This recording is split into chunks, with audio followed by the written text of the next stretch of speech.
नवाज शरीफ और बेनजीर एक ही आस्थाने पर मानसेरा में दीवाना बाबा के नाम से मारूफ पीर रहमतुल्लाह आफ धनका शरीफ के यहाँ भी गई थी, जो रहनुमाई और मदद के लिए अपने पास आने वालों को छड़ी से मारा करते थे। साफी अंजुम नियाज मरहुमा ने रोजनामा डान में इनकी इस मुलाकात का जिक्र दिलचस्प अंदाज में किया था। वो लिखती है कि नवाज शरीफ की 1993 में इक़्तिदार से महरूमी के बाद ये वाहिद तोहफा था जो उन्होंने बेनजीर भुट्टो के लिए छोड़ा, और वो थे दीवाना बाबा। बेनजीर को यकीन था कि अगर इस बुजुर्ग ने नवाज शरीफ को 2 बार इक़्तिदार दिलवा दिया तो उनकी दुआएं खुद उनके लिए भी बाबरकत साबित होंगी।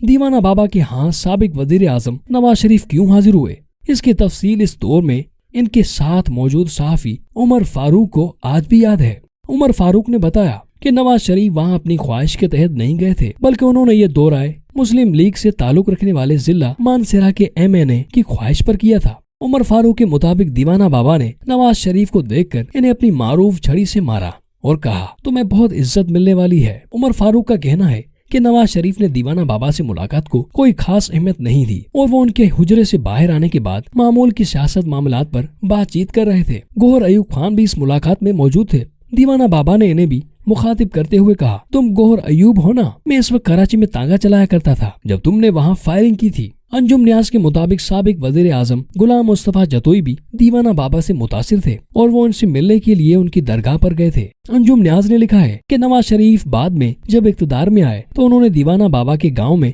बिजली लगवाई, जबकि बेनजीर भुट्टो ने सड़क बनवाकर इस दुश्वार गुजार पहाड़ी इलाके में वाक़या इन गाँव को बैरूनी दुनिया से जोड़ दिया।